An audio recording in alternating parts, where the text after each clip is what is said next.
दोस्तों बहुत से समय पहले ये कोई व्यवस्था नहीं थी, ये कोई कानून नहीं था, ये कोई सिस्टम नहीं था कि वाइफ को मेंटेनेंस हस्बैंड देगा। वाइफ को भी है जो खुद ही कमा के खाना पड़ेगा, जिस तरीके से हस्बैंड कमा के खाते हैं।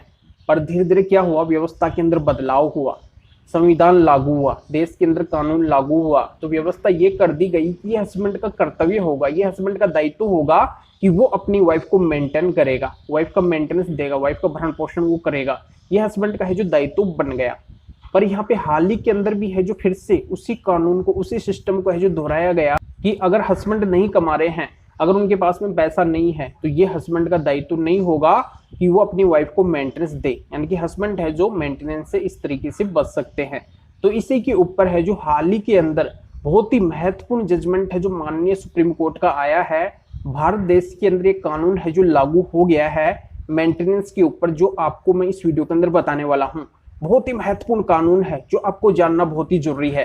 तो इसलिए क्या करना है, आपको वीडियो को अंत तक देखना है, कहीं से भी वीडियो को स्किप नहीं करना है। आप खुद समझदार हैं, आपको अच्छे से पता है, आधे अधूरे वीडियो से कोई भी जानकारी समझ में नहीं आती है। और ये आपका नया चैनल है, इसके ऊपर आपको आपकी जानकारी के, आपके फायदे के लेटेस्ट वीडियो है जो लगातार मिलते रहेंगे। तो अभी तक अगर आप इस चैनल को सब्सक्राइब नहीं करे हैं तो फटाफट से पहले इसको सब्सक्राइब कर दीजिए, बेल आइकन को दबा दीजिए। और आपके जान पहचान के जितने भी लोग हैं जिनको ऐसे वीडियो की आवश्यकता है, तो उनसे भी आपको इस चैनल को सब्सक्राइब करके बेल आइकन को जरूर दबाना है। तो पहले आपको ये काम करना है। तो चलिए शुरू करते हैं, आगे मैं कंटिन्यू पूरी जानकारी आपको बताता हूँ। तो दोस्तों मैं हूँ आपका अपना एडवोकेट जितेंद्र। तो दोस्तों ये कानून इस तरीके से लागू हुआ है, एक हस्बैंड के ऊपर भार सा हो गया है। बहुत से मामलों के अंदर तो ये भी देखे जाने लगा है कि अगर वो वाइफ है, उसकी अगर गलती भी है, तो कोर्ट के द्वारा उस वाइफ की गलती नहीं देखी जाएगी, बस ये देखा जाएगा कि ये उसकी वाइफ है, तो ये हस्बैंड का कर्तव्य है कि वो अपनी वाइफ को मेंटेनेंस देगा। तो ऐसी स्थिति के अंदर हस्बैंड के लिए बहुत ज्यादा परेशानियां खड़ी हो जाती है। हस्बैंड का एक मन नहीं होता है, एक मनमुटाव हो जाता है उस वाइफ के प्रति। अगर वो वाइफ गलत है, वो अगर मेंटेनेंस लायक है ही नहीं, तो ऐसी स्थिति में हस्बैंड नहीं चाहता है कि उस वाइफ को मेंटेनेंस दे। न चाहकर भी अगर ऐसा कोई कोर्ट का ऑर्डर हो जाता है, तब है जो हस्बैंड को उस गलत वाइफ को मेंटेनेंस देना पड़ जाता है। तो हस्बैंड ऐसे ऑर्डर जो कोर्ट के होते हैं उनसे बहुत नाराज होते हैं कि यहाँ पे ये वाइफ खुद गलत है, तो मैं इसको मेंटेनेंस क्यों दूं, मेरे मेहनत खून पसीने की कमाई है, मैं इसको एक भी रुपया है जो मेंटेनेंस का नहीं देना चाहता हूं।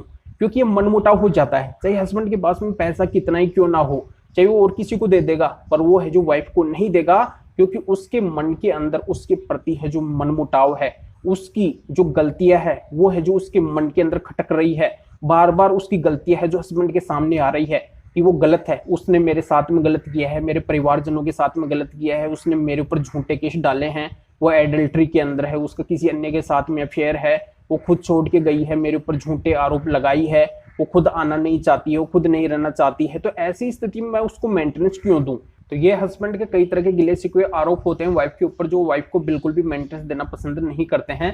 पर यहाँ पे अगर कोर्ट का ऑर्डर हो जाए तो न चाहते हुए भी है जो हस्बैंड को उस गलत पत्नी को मेंटेनेंस देना पड़ जाता है।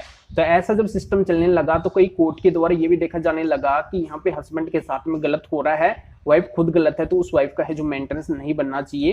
तो ऐसी स्थिति में कई सारे फैसले हैं जो हस्बैंड के पक्ष के अंदर भी आने लगे। तो हाल ही के अंदर क्या हुआ है, ये लेटेस्ट जजमेंट है माननीय सुप्रीम कोर्ट का। इस मामले के अंदर भी और मामलों की तरह क्या होता है कि हस्बैंड वाइफ के बीच में जब डिस्प्यूट हो जाता है, तो वाइफ क्या करती है, हस्बैंड को छोड़ के अपने मायके चली जाती है और वहां पे जाके हस्बैंड के ऊपर 125 सीआरपीसी मेंटेनेंस का केस फैमिली कोर्ट से कर देती है। अब फैमिली कोर्ट के अंदर वाइफ के द्वारा ये बात रखी जाती है कि हस्बैंड और हस्बैंड के घर वालों ने हमारे साथ में क्रूएल्टी की है, वो हमें नहीं रखना चाहते हैं, इस वजह से मजबूरन मैं हस्बैंड से दूर रह रही हूँ, और साथ में मेरे एक बच्चा और बच्ची भी है, यानी कि तीनों का मेंटेनेंस हमें हस्बैंड से मिलना चाहिए। अब हस्बैंड के द्वारा कोर्ट के अंदर बात रखी जाती है कि मैं बेरोजगार हूँ, मेरी ऐसी कोई गलती नहीं है, फिलहाल मेरे पास में इनकम का ऐसा कोई स्रोत नहीं है जिससे मैं वाइफ को मेंटेन कर सकूं, बच्चों का है जो मेंटेनेंस दे सकूं, तो इस वजह से मेरे ऊपर है जो मेंटेनेंस नहीं लगना चाहिए। अब फैमिली कोर्ट का ध्यान इस चीज के ऊपर आता है कि हस्बैंड कुछ नहीं कमा रहे हैं, वो बेरोजगार हैं, उनके पास में पैसा नहीं है, तो ऐसी स्थिति में है जो वाइफ का मेंटेनेंस नहीं बनेगा, यानी कि वाइफ को भी है जो खुद कमा के खाना चाहिए, वो है जो हस्बैंड के ऊपर डिपेंड इस तरीके से नहीं हो सकती है। और यहाँ पे बच्ची के लिए बोला जाता है कि बच्ची बालिग हो चुकी है, वो है जो 18 साल की हो चुकी है, तो 125 सीआरपीसी का कानून ये कहता है कि बालिग होने की अवस्था के अंदर है जो बच्चों का मेंटेनेंस नहीं बनता है, तो इस वजह से बच्ची का मेंटेनेंस भी है जो फैमिली कोर्ट के द्वारा नहीं बनाया जाता है। केवल बच्चे का मेंटेनेंस बनाया जाता है 6,000 रुपए पर मंथ के हिसाब से। तो नाराज पत्नी इस डिसीजन से और वो पहुंच जाती है हाई कोर्ट के अंदर, और हाई कोर्ट के अंदर वो बात रखती है। तो हाई कोर्ट के द्वारा भी है जो सेम डिसीजन होता है, यानी कि वाइफ को हाई कोर्ट से भी है जो फायदा नहीं मिलता है। तो अंततः मामला पहुंच जाता है माननीय सुप्रीम कोर्ट के सामने। अब माननीय सुप्रीम कोर्ट के द्वारा सब कुछ देखा जाता है, यानी कि गहराई से मामले को देखा जाता है। फिर माननीय सुप्रीम कोर्ट के द्वारा इस महत्वपूर्ण मामले के ऊपर है जो महत्वपूर्ण टिप्पणी की जाती है कि कमा नहीं पाना और कमाना नहीं, इसके अंदर है जो रात और दिन का फर्क होता है। यानी कि कमा नहीं पाना यानी कि वो अगर शारीरिक और मानसिक दृष्टि से सक्षम नहीं है, कमा नहीं सकते हैं, उनके हाथ पैर शरीर उनका काम ही नहीं करता है, माइंड उनका काम नहीं करता है और वो कमाना चाहते हैं, पर यहाँ पे उनकी ऐसी शारीरिक स्थिति नहीं है, तो ऐसी स्थिति में वो है जो वाइफ को मेंटेनेंस देने से बच सकते हैं। पर इसमें दूसरा पार्ट ये भी आता है कि कमाना नहीं, अगर वो जानबूझ के नहीं कमा रहे हैं, वो अगर शारीरिक और मानसिक दृष्टि से सक्षम है, पर यहाँ पे वाइफ को मेंटेनेंस देने से बचने के लिए वो कमा नहीं रहे हैं, तो ऐसी स्थिति में वो वाइफ को मेंटेनेंस देने से नहीं बच सकते हैं। यानी कि ये उनका कर्तव्य है, ये उनकी लायबिलिटी है कि वो अपनी वाइफ को मेंटेन करे, उनका है जो भरण पोषण करे। तो यहाँ पे क्या किया जाता है, माननीय सुप्रीम कोर्ट के द्वारा हस्बैंड के ऊपर वाइफ का मेंटेनेंस 10,000 रुपये पर मंथ के हिसाब से लगा दिया जाता है, और फैमिली कोर्ट के द्वारा जो डिसाइड किया गया था बच्चे का मेंटेनेंस 6,000 रुपये पर मंथ के हिसाब से, तो वही है जो रखा जाता है। पर यहाँ पे बच्चे का मेंटेनेंस है जो नहीं रखा जाता है, क्योंकि वो भी है जो लो की कैटेगरी में आ जाता है कि यहाँ पे अगर बच्चा या फिर बच्ची बालिग है तो वो है जो अपने पिता से मेंटेनेंस नहीं ले सकते हैं।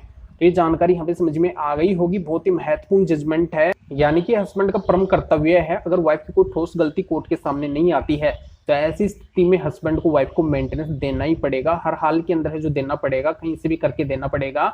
ये बात नहीं चलेगी कि वो बेरोजगार है, वो कमा नहीं रहे हैं, तो यहाँ पे इससे है जो हस्बैंड नहीं बच सकते हैं। जानकारी समझ में आ गई होगी तो आपको क्या करना है, वीडियो को लाइक करना है और शेयर भी करना है जो और लोगों तक ये जानकारी पहुंच सके, और इस चैनल को जरूर सब्सक्राइब करना है और बेल आइकन को भी दबाना है।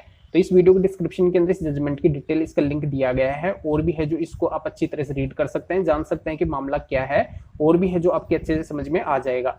तो फिर आगे मिलेंगे आपसे न्यू वीडियो नए टॉपिक के साथ में। आप सभी का बहुत बहुत धन्यवाद।